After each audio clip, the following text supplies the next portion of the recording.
माननीय महामहिम राष्ट्रपति जी, भारत सरकार, नई दिल्ली द्वारा श्रीमान जिलाधिकारी जी, जनपद बरेली।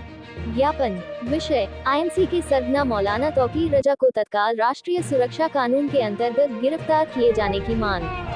माननीय महोदय, मौलाना तौकीर, जिनके एक विशेष समुदाय के खिलाफ कथित नफरत भरे भाषण से देशव्यापी विवाद पैदा हो गया है, शहर और प्रदेश में कब हिंसा भड़क जाए कुछ कहा नहीं जा सकता। मौलाना तौकीर रजा और उनके समर्थकों के दिल में आग और नफरत भरी हुई है, जो कभी भी हिंसा का रूप ले सकती है, इसलिए मौलाना को गिरफ्तार किया जाए। आईएमसी चीफ मौलाना तौकीर रजा के खिलाफ कोतवाली बरेली में केस दर्ज किया जाए। 9 फरवरी 2024 शुक्रवार को उन्होंने एक प्रेस वार्ता एवं एक सभा में भाषण दिया था, जिसके बाद उन पर सांप्रदायिक सौहार्द बिगाड़ने के पूरे सबूत प्रशासन के पास मौजूद हैं, इसलिए उन पर तत्काल केस दर्ज होना चाहिए। मौलाना तौकीर रजा ने कहा कि अगर मुसलमान सड़कों पर गया तो किसी के कब्जे में नहीं आएगा, ये समझ लिया जाए। उन्होंने कहा कि कोर्ट से भी हमें अब न्याय की उम्मीद नहीं है। मैं सरकार को चेता देना चाहता हूं, अगर नहीं सुधरे तो आंदोलन होगा, महाभारत होगी। भाषण के दौरान उन्होंने हमारे देश के पीएम मोदी और सीएम योगी व उत्तराखंड के सीएम पुष्कर सिंह धामी के खिलाफ भी अभद्र भाषा का प्रयोग किया है। मौलाना की तकरीर और भाषण के बाद ही शहर में कई जगह सांप्रदायिक उन्माद पैदा हो गया।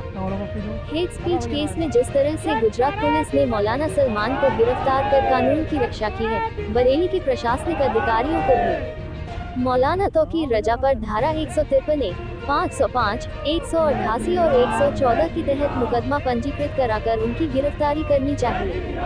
शुक्रवार को जुम्मे की नमाज के बाद श्यामकगंज में जिन उपद्रवियों ने पुलिस प्रशासन पर पत्थरबाजी की है, उन सभी को फोटो वीडियो के माध्यम से चिन्हित कर उनके खिलाफ कठोर से कठोर कार्रवाई की जाए और उन सभी की 7 पीढ़ियों तक वोट डालने से लेकर सभी सरकारी सुविधा बंद की जाए। उपरोक्त आरोपों के लिए दोषी मौलाना तौकीर रजा पर शिवसेना तत्काल कठोर कार्रवाई की मांग करती है।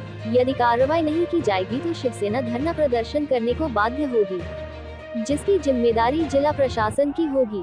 कार्यक्रम में उपस्थित रहे अनिल मिश्रा जी प्रदेश सचिव, दीपक पाठक जी जिला प्रमुख, धनपाल जी महानगर प्रमुख, सुरेश कुमार जी कैंट विधानसभा प्रभारी, मिथुन चौधरी जी महानगर प्रमुख, नवीन सक्सेना जी जिला सचिव, विश्व प्रताप सिंह जी जिला उपाध्यक्ष, प्रदीप गंगवार जी जिला सचिव, देवांश जिला उपाध्यक्ष, सोनू सिंह जिला सचिव, दीपक सिंह, शिवम, विक्की, संजय चंद्र, अनिल मुनि, देवदत्त, जिसमें बहुत से शिव सैनिक साथी उपस्थित रहे। मेरा नाम दीपक पाठक है और मैं शिवसेना आदरणीय मुख्यमंत्री एकनाथ शिंदे साहब की बरेली इकाई का जिला प्रमुख हूँ। क्या मामला है?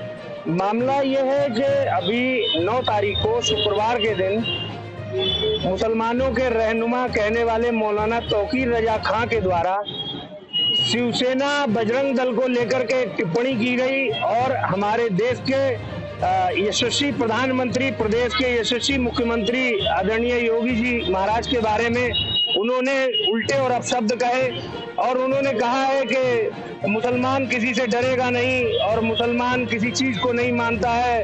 तो इसका मतलब तो ये हुआ कि फिर आपको भारत से और भारत की न्याय व्यवस्था पर विश्वास ही नहीं है। जब बाबरी वाला और मंदिर वाला जब वो आया फैसला, तब हिंदू और मुस्लिम दोनों पक्षों ने स्वागत किया। तो यदि आप भारत के नागरिक हैं, भारत में रहते हैं, तो भारत का कानून आपको मानना पड़ेगा। और अब आप कह रहे हैं कि बुलडोजर चलेगा, तो बुलडोजर एक न्याय व्यवस्था के तहत चल रहा है, चाहे वो उत्तरांचल में हो चाहे यूपी में हो। और हम दोनों सरकारों से शिवसेना ये मांग करती है कि निरंतर जिहादियों पर बुलडोजर चलाइए। और तौकीर रजा खां का कहना है कि मुसलमान बिगड़ गया तो किसी से संभलेगा नहीं। तो हम उनसे ये कहना चाहते हैं आप लोगों के माध्यम से, तो ये बात ना भूलें कि यहाँ पर भी रानी लक्ष्मीबाई और छत्रपति शिवाजी महाराज के वंशज हैं। जब अपनी पे आएंगे और अगर उनको इतना गुरूर है तो एक टाइम और एक दिन निश्चित करें, तब सनातनी भी उनको उनकी ताकत का एहसास कराएंगे और बताएंगे कि सनातनी कहीं पर कमजोर नहीं है। इसलिए उनसे निवेदन है कि कोई भी ऐसी अभद्र भाषा का प्रयोग ना करें जिससे हमारे देश और हमारे प्रदेश और हमारे बरेली शहर का माहौल खराब हो। माहौल बिगाड़ने की कोशिश करें, इसको क्या कहना चाहते हैं? देखिए, उस पर जो है जो भी खुरापाती तत्व हैं, उन सब पर कड़ी से कड़ी कठोर कार्रवाई हो और उनकी सारी सरकारी सुविधाएं बंद हो जाएं और 7 पीढ़ी तक, चाहे वो उनके ससुराल पक्ष से हो चाहे किसी भी पक्ष से हो, 7 पीढ़ियों तक वोट डालने का अधिकार यदि समाप्त कर दिया जाए तो ये पत्थर फेंकने वाले जितने भी लोग हैं वो सभी शांत होकर बैठ जाएंगे।